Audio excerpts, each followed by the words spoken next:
Well, good afternoon, everyone. It's Friday. It's the end of the usual Monday to Friday work week, and we are now approaching the weekend.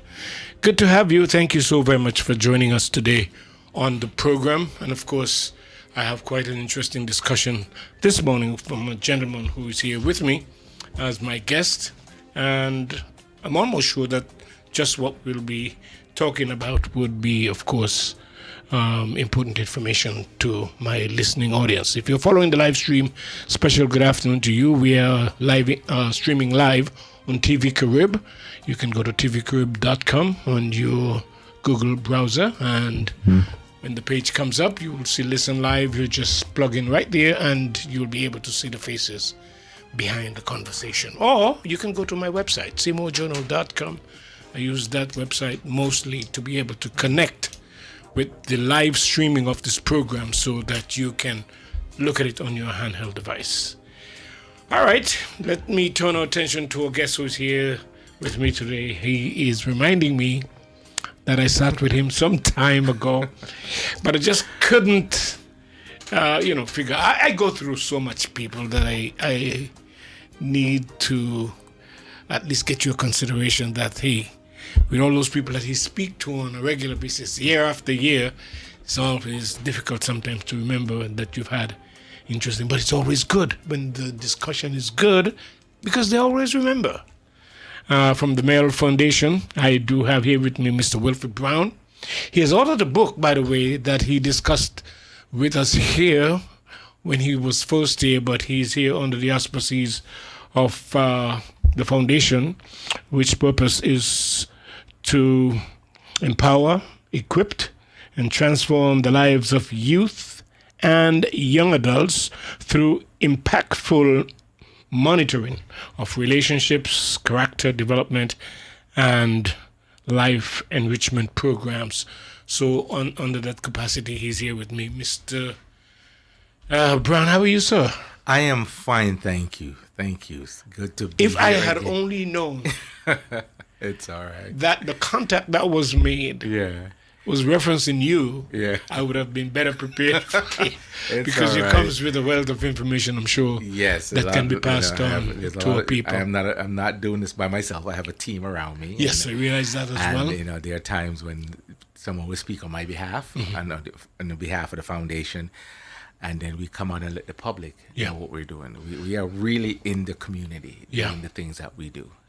The consultant work you do would put you in a place where you'll be able to describe exactly what you're busy with in our community. Exactly. The Mile Foundation is one of those outreach programs. Mile simply means motivating youths, impacting lives. Okay. And so we tend to go out in the community and offer impact-rich programs that will empower our young people to become the awesome men and women that we believe that they can be, that spark that's in them can become. And so we don't take it lightly in any way, shape, or form. We don't write them off. I believe that every one of them have a future, regardless of what you may be seeing. And so the way we look at it is like the best we can do is do our part, whether it's as parent or a foundation, or just want to volunteer. I believe there's a motive that inspired the existence of such a move. Right. But I'm interested in figuring out what are some of the things you find when you go into the community. Let me say this. A lot of the things that we do was inspired by just being a parent. Our kids are in high school here. And so we go to the parent-teachers meeting. We go to the high schools. We go to the primary schools. And that I really go to the parent-teachers meeting is important. We show up for those things. Yeah, but there are a lot of people who don't. Right. So what are they missing, and what are they unable to contribute as a result of missing that? Sometimes it's a two-edged sword, and I try not to point fingers at anyone. Sometimes some parents, I hate to say this, ill-equipped, and sometimes it's a job situation that doesn't allow them to show up to some of these meetings. Yeah. But you don't have, not because you didn't show up to the meeting, that means you shouldn't have a conversation with the teacher. Yeah. You know, whenever time you can find in your Yes. busy schedule, Yes. you should literally go to the school and talk to the actual teacher to say, hey, how is my child doing? Because you'll get an honest answer. Because if you ask your child, they're doing great every day. Yeah. Oh, I'm good. Everything is fine. And I'm saying, and as a parent, when you go to the school and you start talking to the teacher, it's a whole different picture Ball that game. you paint. Yeah. And if you're going to help your child Child. to develop, to become the That men and conversation women, is you important. need to have all the information, not just some of it. You have the portion that you see as a parent of the character of the person you're dealing with, and the type of individual they're becoming. And then the teacher gets somebody else. Yes. Sometimes the things that the teacher gets, you You're parent unaware, become parent unaware of it. shocked. Yeah, Yes. that they're picking it up, Yeah. and you might not realize they're picking it up from you because they don't exhibit it at home. Yeah. But when they go to school now, it's a whole different conversation you're having here. They're being disrespectful. so they're that being is important. unfocused. They're not paying attention. They're not grasping or comprehending what they're being taught. And then sometimes when you hear parents talk, is that to say they want to blame the teachers. In today's society, Yeah. teaching and growing kids is a partnership environment. You know, the old saying I used to hear when I was young that it takes a village to grow a child. Yes. That saying Concept. is more relevant now than any other time in our society. Because there is so much distractions available to kids Yeah. that if we as parents don't become aware and attentive and nip some of it in the bud or regulate it, by the time you look around and you think you should change, it's too late. The kid is, I see kids in 5th grade have iPhones. I don't even own an iPhone. Yeah. And I don't blame the parent. I'm not saying the parent shouldn't buy the kid a phone. And I'm not telling the parents they shouldn't buy an iPhone. That's not what I'm saying. But that device is becoming a distraction to them in high school and in elementary school, that they are not focusing on the schoolwork that they're sent there for. They're more focusing on the device. Yeah. So you have to really, when as a parent in today's, you have to get engaged. Yes. And that lack of engagement Yeah. is showing up in the schools. The teachers are bearing the brunt of it. Yep.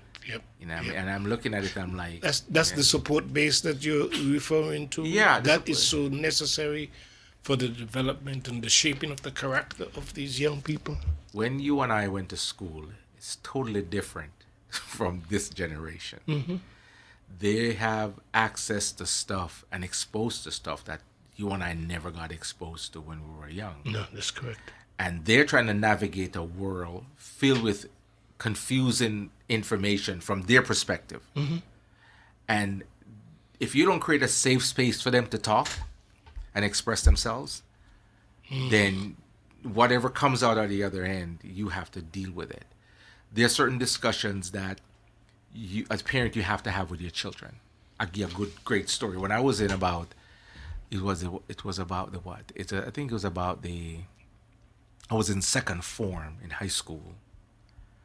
And I came home one day and told my mom that they were teaching us sex education in class. And my mom jumped off the ring. She went on so badly. You'd have thought they were training me to kill somebody. You know how nobody talked to her killing it? Because, we're young teenagers. Yes. And I remember that vividly because, I'm trying to explain to her what they were showing. They were showing us condoms and different things like that in high school, second form.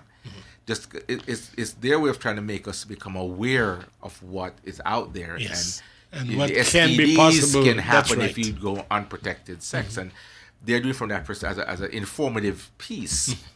But teenagers don't see it that way. You might have good intention, but when you expose certain things to teenagers, their mind go in a whole different direction.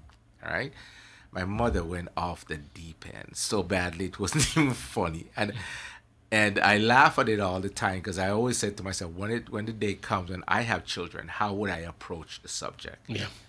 And I have had to approach that subject from a position where, as an informative parent, saying, I'm going to teach you what it is and how to handle this. Informative parent. You just mentioned that part there. Yeah. And that too tells me and should tell everyone The parent need to equip themselves Yeah. as well to do a good job of helping providing the kind of support for your I'll children. tell you how easy equipping yourself as a parent is. Ask questions. Questions. Simple as that. Yeah. Don't be afraid to ask a question. You're gonna hear. I'm in parent teachers meeting. I hear teachers tell a parent about their child, and the parent looks shocked. And I'm looking, I'm looking at them. I'm like, why are you shocked? Yeah. You know what I mean? I'm like, you shouldn't be shocked. We send our kids to school, and this is my opinion. Let me make sure I express that. A lot of times I say things and people think I'm talking for everybody. Yeah. I'm talking for me. My job, when I send my kids to school, they are to learn academics, math, English, science, geography, social studies, whatever it is academically. The moral compass that my child is going to develop from me and what I stand for. Yeah. Now, I'm a believer. So my foundation is built on my faith Yes. and my belief. So I'm going to teach the kids about lying, stealing, all things that are considered to be immoral, to develop the character of the person Yeah. that I'm hoping that they will become, that they can become not just productive citizens of society, but for themselves, to Yes. fulfill the purpose that God has in them. You know, lying is not something we tolerate. You know, stealing is definitely not something we tolerate. The things that you don't stand for should be reinforced at home. You can't expect to send a kid to the school, and because it's a Christian school, they're going to get that teaching at the school, because the Ministry of Education is making adjustment to the curriculum on a regular basis. And there are times when it's, to me, I believe it's being adjusted in the wrong direction. But I understand. Sometimes not even adjusted. That's true too. That's what I was about to Because- say. Sometimes it needs to be revised. Exactly. It needs to be upgraded. It Yes. needs to be put in a place that reflect the society we in today. Yes, but when you correct. do that, you're not just talking about the kids now. You have to be retraining the teachers. Yes. To be able to make that adjustment, because they're the rudder in this ship that's directing them. Every teacher that teaches out there in that classroom she's in, she's teaching and training the next prime minister of St.Maarten. Correct. She's teaching and training the next doctor, the police officer, the next business owner, the next contributor to, in a big way, to the society in which they live. So if they don't even try to, and I know a lot of teachers who take the initiative to really continue educating themselves and improving, and as once that is happening, that then they have different techniques and things they can use to empower and motivate Yes. the young people. So when as a young man that was here a minute ago, he's known me for a long time in this community, because I've been asked to speak at a lot of the schools and have programs with some of them. And I always said one of the things that, you know, is great when teachers are out there doing their job. They're doing their best that they can with whatever limited resource that they may have.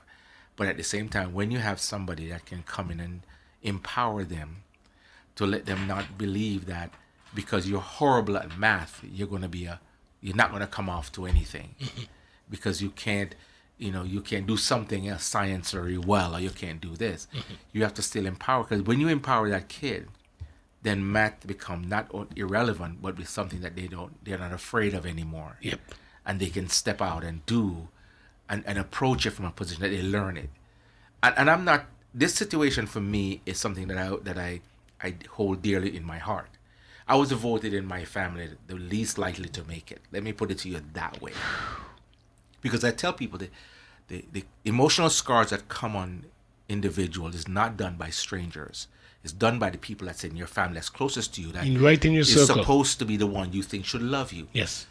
So where I come from, which is a dysfunctional, and a lot of Caribbean homes can relate to this, dysfunctional environment, I learned when I grew up and I started educating myself, and I realized that the people that was saying the things about me when I was young didn't understand. They were doing it from a position of lack themselves and dysfunctionality themselves. While it was shaping your character. Yeah, exactly. They were taught some of the things that they taught, and they turn out exactly what the other person said to them about who they are. Yeah. And they think that if they can pass it on to you, they're doing you a justice. But you didn't allow that to happen. No, that was my thing. I didn't accept any of that. Yeah. And that was my thing. But I the couldn't- damage part, they weren't aware of what they were doing. You know, I tell you what, I went back. I'm from Jamaica, born and bred. I went to high school the whole 9 years. I didn't leave there when I was a kid. I lived there at 18. And so I went back home years after that. I moved to Toronto, went to college, the whole 9 yards. And I remember one specific person, was my granduncle's wife. She was one of those people, was a ringleader for a lot of that type of thing that came out of the family and back then. And I went home and I happened to see her and we were talking. And in the midst of the conversation, I realized that she could barely read. And I'm saying to myself, there's an old saying, they say, hurt people hurt people. And she's coming from That perspective. that dysfunctional environment Yes. that has literally shaped her life all her life. So she doesn't know how to be inspiring and empowering and motivational, nothing like that. I've had to learn all of that about me when I got up in my 20s. I took a U-turn and decided I'm going to do what they call self-empowerment. Yes. And I'm going to entrench myself into information and classes and different things that's going to help me to learn who I am. And within the process, I got a chance to discover not only myself, but discover a lot of things about my family by going back and asking questions. I remember having a conversation with my mom. I was 35. And I wanted to know some things because there's some things that happened that nobody discussed in the family. And it left scars with me that I needed to, forgive and to heal. And when I start asking some questions, my mom starts to cry. Because that's as if she was waiting for years for me to come and ask her why she did what she did. And some of the decisions she made and how it impacted me. And when I tell you this, when that hour and a half conversation was over, I said to myself, I told her too, I said, if you had told me half of what you told me now, when I was 16 and 17, I would have hated 90% of my family. I would never have talked to them. I would want to have nothing to do with them because I would have absorbed all that hurt that you were encountering and trying to get the best to be the mother and dish it out to me that I didn't understand. Because kids don't understand from that perspective. Because I grew up with my great-great-grandmother. I lived with almost every member of my family throughout the courses of my life. Went through all boarding school until I was in my mid-teens when I came back to live with my mom. So I had to learn to adapt and function and start locking people emotionally out of me. But saying, I can't allow your negativity to shape me and let me believe because I didn't understand why you were saying or doing the things you do. This conversation is so relevant that it can last forever, I know. But I think, Mr. Brown, what people would like to know is how they can access the work that you're doing. What are you planning? Here's one thing we actually started this in January. It's called Empowering Her, Empowering Him for young people, teenagers or early 20s. And we have a nice group of about 60 young people that comes once a month with us, spend the entire day. And this program is designed to empower them, to motivate them, to give them a safe space to be able to talk about things that's impacting them and give them constructive ideas as how to emotionally, mentally deal with some of the things we're dealing with and really overcome. I had a parent yesterday, I was really moved by it because she started our conversation saying, as a mother, I thank you for what you are doing because she's, just for the sessions that we have had so far, she started to see the change in the kids that are, and in her children that are there. And in that space, she volunteers to be there. I said, we welcome the parent. I said, come and be a part of it. You need to see what we're doing, hear what we're saying, understand the mechanics behind it, that you too can implement this stuff at home, and you can continue the work that we're starting here for the betterment of your children. And so we're doing one this week. There's a third one is going to be March 21st. That is Saturday. Starts at 11 o'clock. We're going to be at the Cultural Center. We welcome That's here in Longwall Road. Right here in town. Yes. Yeah. We normally do it at the John Larmony, but this week we're doing it at the Cultural Center. And in the process of doing it, we're also going to be doing a movie at the end, the David movie, We're going to show it there at the end. I think it's $10. They get popcorn and drinks and stuff like that when they come to that, and they spend the day with us. Okay. And we really take them through a curriculum of activities because it's very interactive, so they can touch and feel and express and show the things that they're dealing with and how we're giving them systems that will help them to overcome. We're open. We're broadening the horizon for them. Because sometimes you can be like a kid with looking in a room through a keyhole, and all you see is as much as a keyhole will show you. Yeah. But the minute I open the door, it becomes a whole different view. Yes. So our objective is to open the door at the level where it empowers them to realize that education is not your enemy. Math is not your enemy. There's an old Japanese proverb that says, a mountain of gold is hidden in a book. Because they do like most of us Caribbean countries do. They put a value on education. Yes. We don't get the blessing of playing basketball and becoming a star and enrichment and go to college and get. We don't get the opportunity of doing that in sports here in the Caribbean. Our only exit strategy for poverty is education. So when I tell, I really empathize with the parents, because some of these parents are single parent, some of them are doing 2 and 3 jobs. Yeah. So anything we can do to help to lighten their burden by pouring into their children, to help them motivate them, uplift them, and let them become hopefully the men and women of tomorrow that they hope their kids can be. That's what we do. And we're doing it because our kids are in the same community. Yeah. Okay. Talk to the parent who might be listening and have a child or that has never been around what Mail Foundation is doing, and tell them what they would have to do in order to be able to access the service. You show up Saturday morning at the Cultural Center. Starts at 11. You can come by 10:30. I'll be there. A lot of the other volunteers and the coordinators will all be there, and all the kids that are coming will be coming there. You're coming for what? They come when the kids come. They come to spend a day with us. Okay. We have with the Mail Foundation. The Mail Foundation Yes. has an entire day of activities, Yes. programs, and workshop. It's a workshop. Let's put it to you Basically. that way. It's basically a workshop for them. For young For adults. young adults. Yes. Come in, they sit down. We take them through different series of events that allow them to sort of like see things from a different perspective. Yes. Because sometimes they walk in a room and you walk in a room and you don't know what you're walking in there for. Trying to figure, why am I here? You know, why am I doing? What's this about? What's this all about? One of the things I see here, and I was in a meeting with the same thing last night with some parent.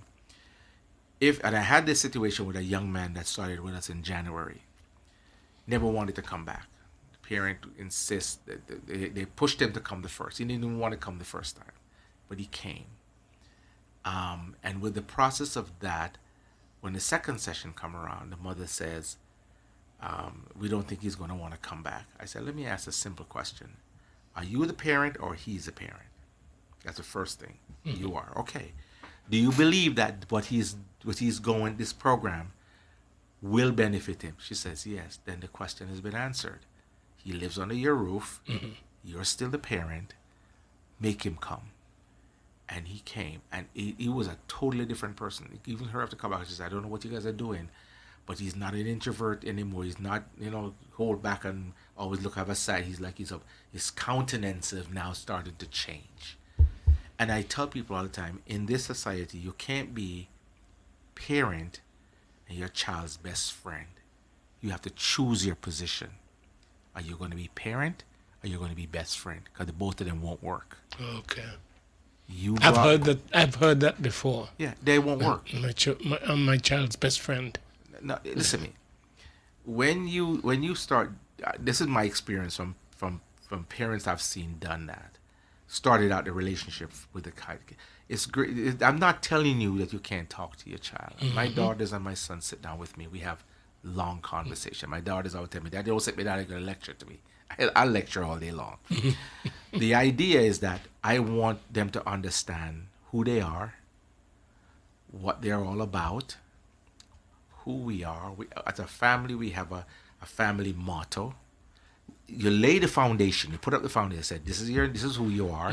This is a legacy you come from." Yes. Right. You know, you are not. You're from a family where I have a doctorate degree in psychology. My wife has 2 master's degree. We have very educated people, but you can't stand on our education. You have to have your own. You have to have your own. Yes. My job is to guide you past where I'm standing. Help you instill way that. beyond me. So when I'm sitting down having a conversation, like my kids are struggling, they don't like math. I'm a person who loves math, but I teach them not to be afraid of math. Because math is simply a comprehension issue. It's not a study memorization issue. Yeah. It's a formula issue. Formula. You just have to figure out how the formula works. And once you figure out how to move the numbers You'll get around, the answers. You're done. Yeah. You know what I mean? Once you understand it, my son is good at math. He's really he understands formula very well. My daughter, they're doing okay. And I tell them, don't be afraid of failure, because some of your times your greatest teacher is the failure and the mistakes you make. Because once you do it one time, you won't do it again. Exactly. See what I'm saying? And I adopted that from reading an autobiography of Edison. And a reporter asked him when he did his press conference and introduced the light bulb to everyone, it works. They found out that he had tried 10,000 times prior to that success. And the reporter said, "How do you feel about failing 10,000 times?" And he says, "I've never failed 10,000 times. I just found 10,000 ways it didn't work. And I never stopped until I made it work." Yes. He said, "I didn't do the mistake twice. I learned from that one and I moved to the next one." Yeah. So the idea is not to tell the kid believe it. Like the society is designed that if you don't have certain academics at a certain level, the system brushes you aside. Yeah. Right? Brushes you aside and only focus on the academic excellence of the few.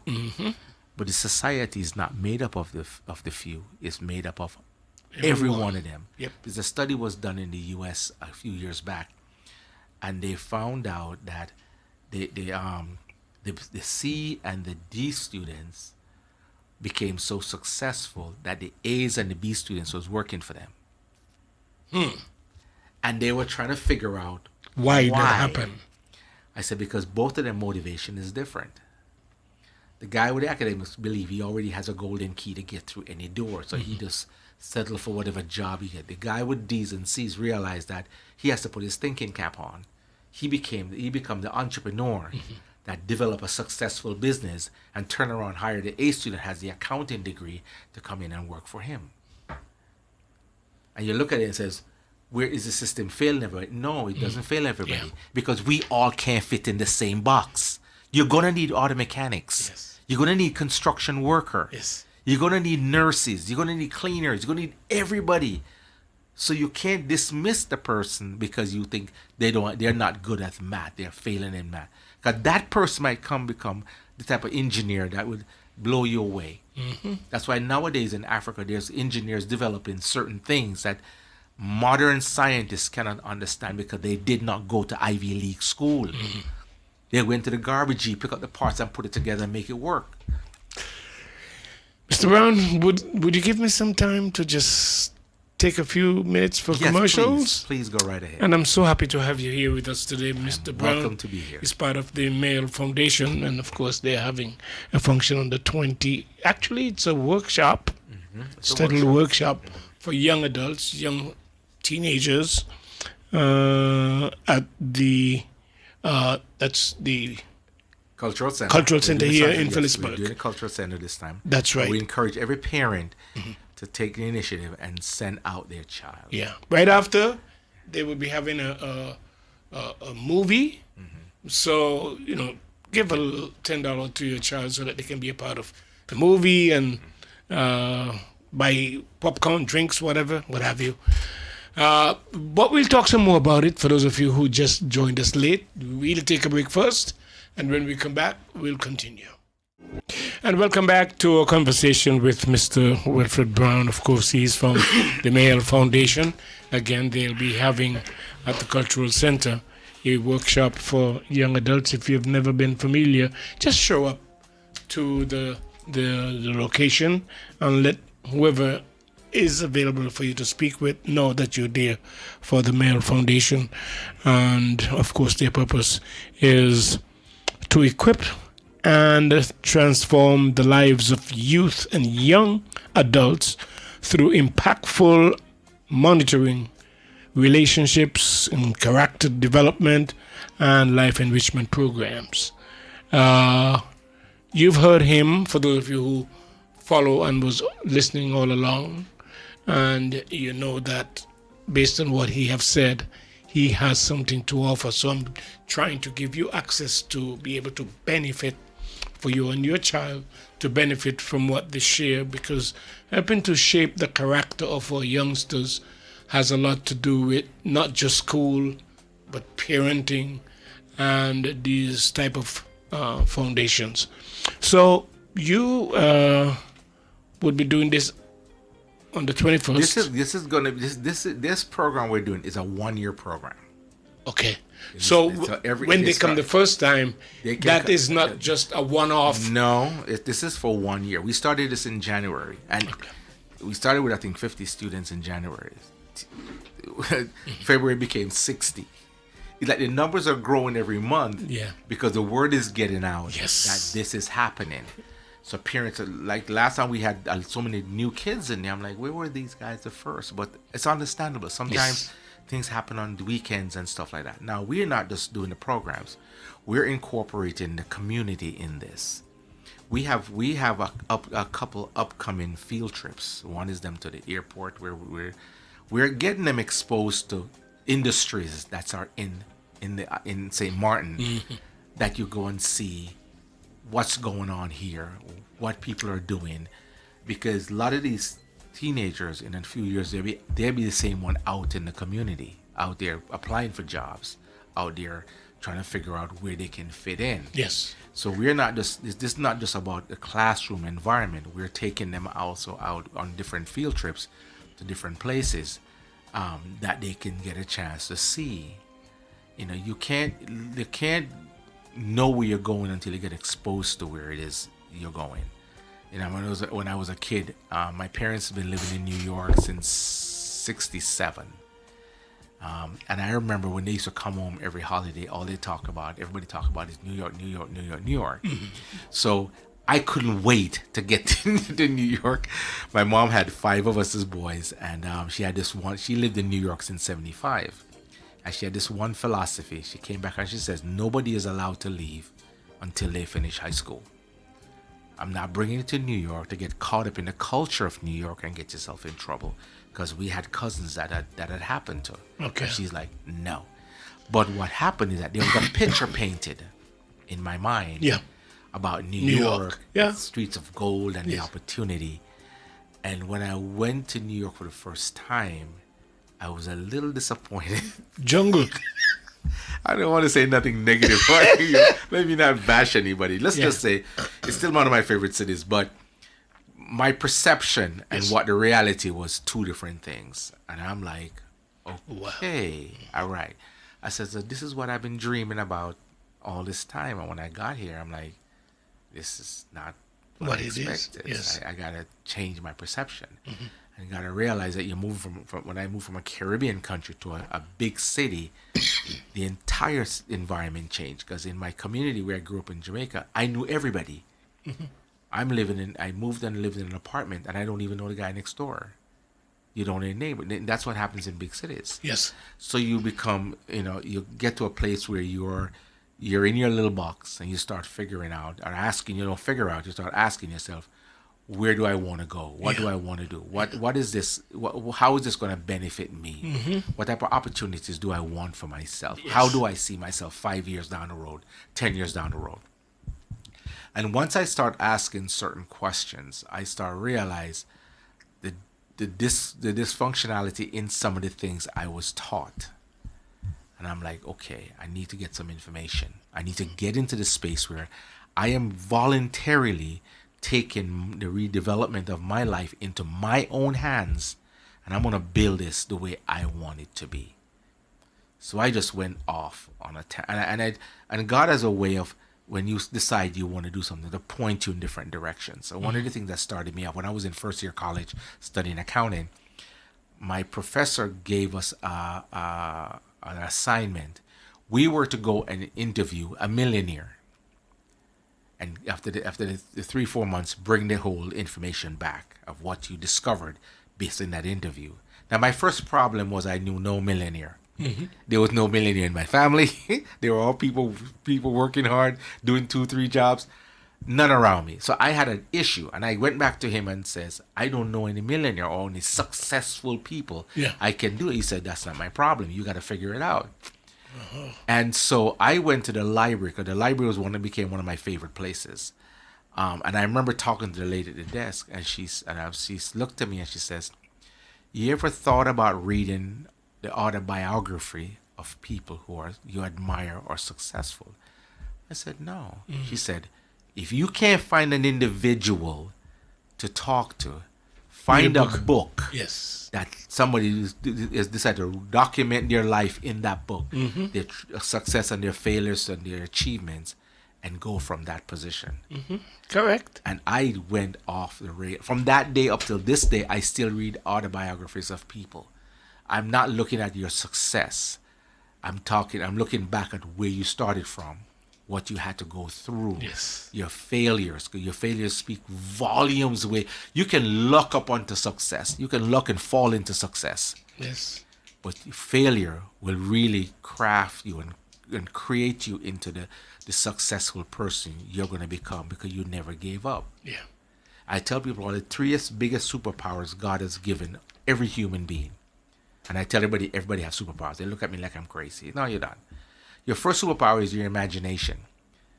Because if you can conceive it in your mind, you can achieve it. That's your first superpower. The second one is courage. The courage never to quit even when you fail. To keep pressing on to the goal you're trying to achieve. And your third superpower is kindness. Try to uplift somebody every day. Be kind. Say something positive to somebody. Encourage somebody every day. You'll be surprised how an encouraging word can change the trajectory of somebody's life who is going through a bad day or contemplating suicide or something negative like that. And you just saying, hey, how you doing? Is everything all right? You know what I mean? And just share a kind thought. Those 3 things to me is 3 of the most powerful superpower you can have. And the fourth one I added to it as I went on growing in my development is forgiveness. You have to learn to forgive people that you don't even believe deserve to be forgiven. It's not about them. It's about you. I've had to even forgive people that are dead. Because I never forgave them for what I heard or what they did to me. And I realized that, the guy that made me think about it years ago was Nelson Mandela. He said, you carrying animosity and envy and grudges, jealousy about somebody is like a person who's drinking the poison and expecting the other person to die. That was when I heard that from Mandela. He made a quote about that.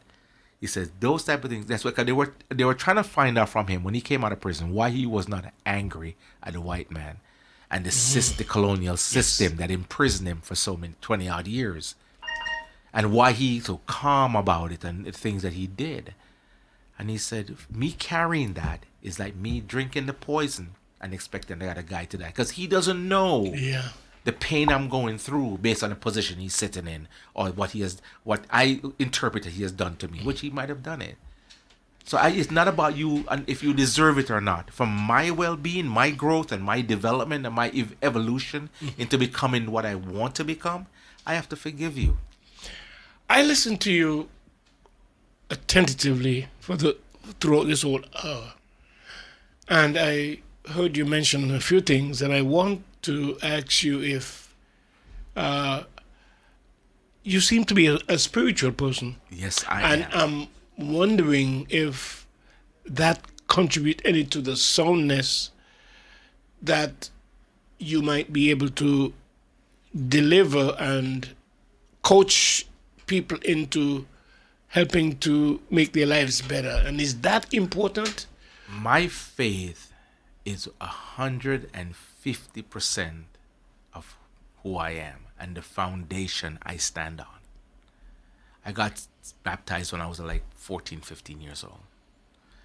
And I went out and back in the world and did my thing. But I came to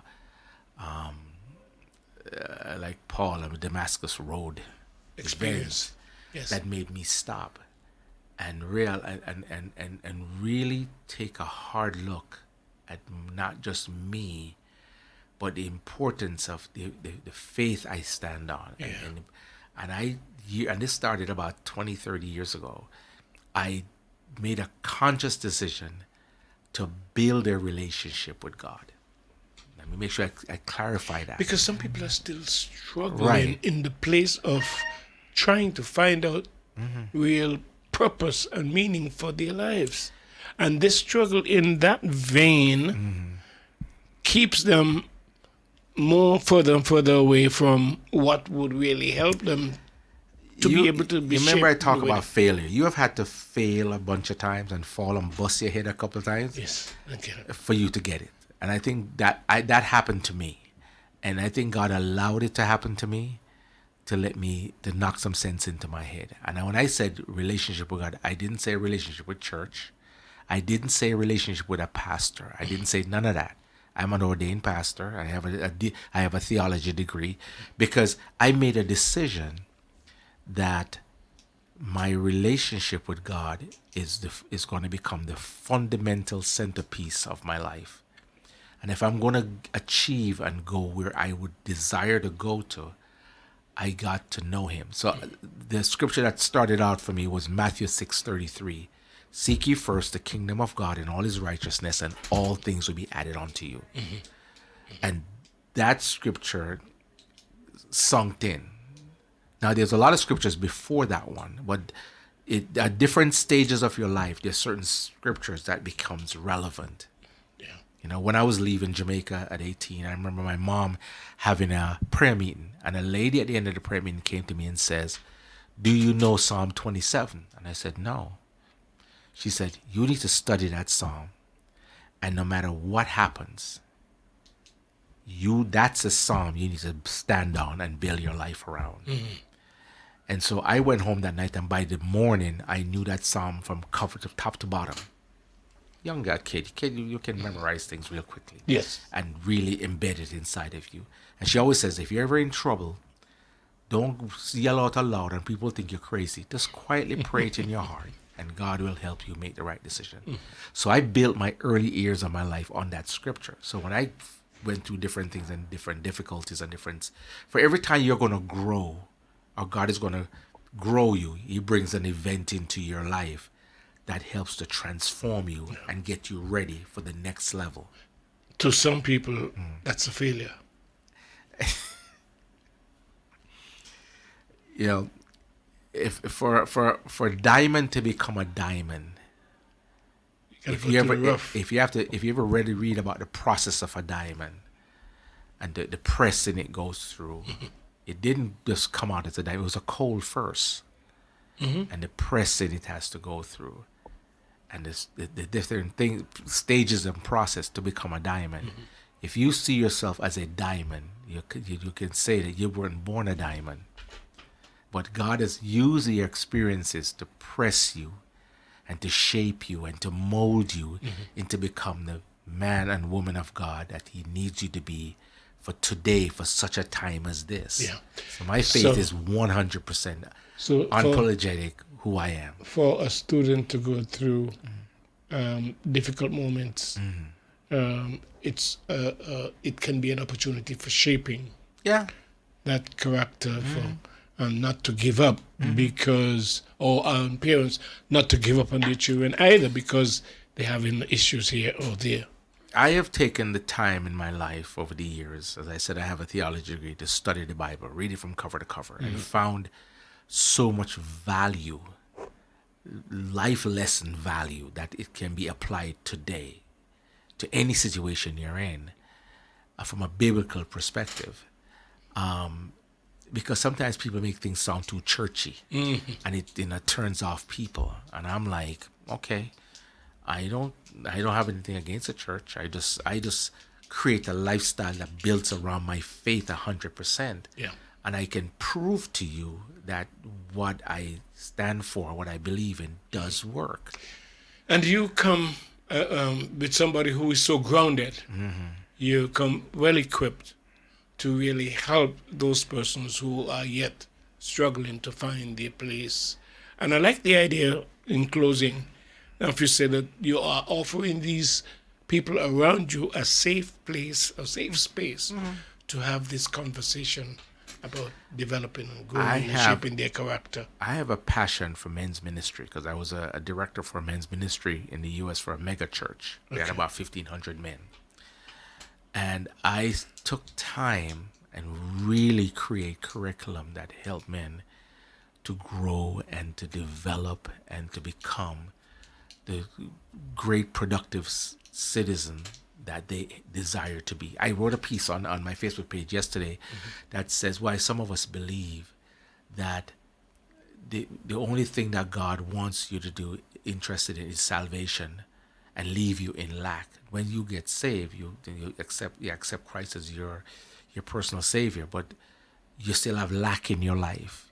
You're still short in the finances, you're still short in different things. Yeah. And I tell people, the devil has played a trick on everybody to make you believe when they talk about prosperity gospel. God, and I asked him a question now, isn't the blessing of God a part of the promise of God? You know what I'm saying?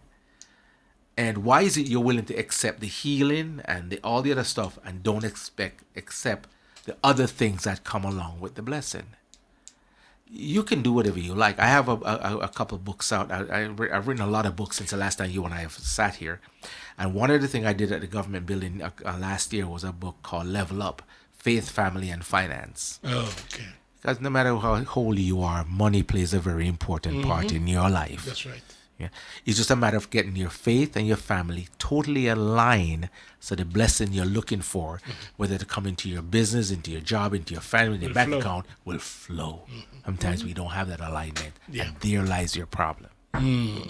That's why I have a new book called Faith. I was just going to, in wrapping up, ask you to, your books are available.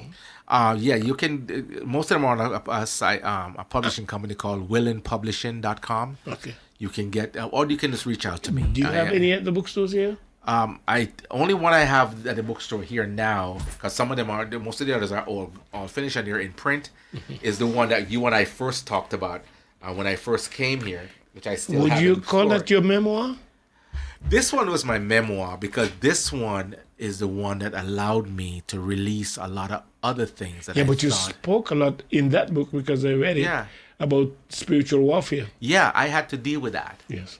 And it comes subtle. It's not something that spiritual warfare is something that people believe is yelling and screaming. No. Sometimes it's a subtle thing that attach itself to you and you become so comfortable with it that you don't see it as a spiritual warfare. You think it's a little jacket, another jacket you have on. Yeah. And the minute you take it off, you realize how the hindrance it was creating for you. Yeah. And that giving you the chance to breathe. So my book here, Great Fight is a Product of Great Faith, talked about my journey and the purging of it, how to release and how to get over and how God brought me through. Lessons people can use for and themselves. Those persons who are avid readers, I would surely encourage you to try and get a copy of that book because of what it is sharing. And of course, Mr. Brown is going to be available at the Cultural Center this weekend. That would be tomorrow. Yeah, tomorrow. The 21st. I'd like to leave my number to those of you who might want to reach. That's a good idea. Yeah, it's a 526-8798. 526-8798. So jot that down quickly and make a call. He will be more than happy to take your call and provide you with the information necessary so that you can get your children exposed to the safe place where they can have the conversation that would help them to better their lives, and have Mr. Brown. Thank you so much for your time. Thank you for having me. I felt I was cold today, so. But I do appreciate it. No problem. And I think man. my listening audience as well. And I'd love to can come back and benefit talk from it. some more about this, because this is something I'll that's make very- note of that. I'll invite you back in No to problem. have some more And conversation. thank you again for having me. All right, folks, we got to end it there. We're way past time, so I want to thank Mr. Brown for coming in and sharing with us. Don't forget the Male Foundation activity at the Cultural Center this weekend, tomorrow, the 21st, starting at 10:30, thereabout, and your children can be a part of that. That's it for today.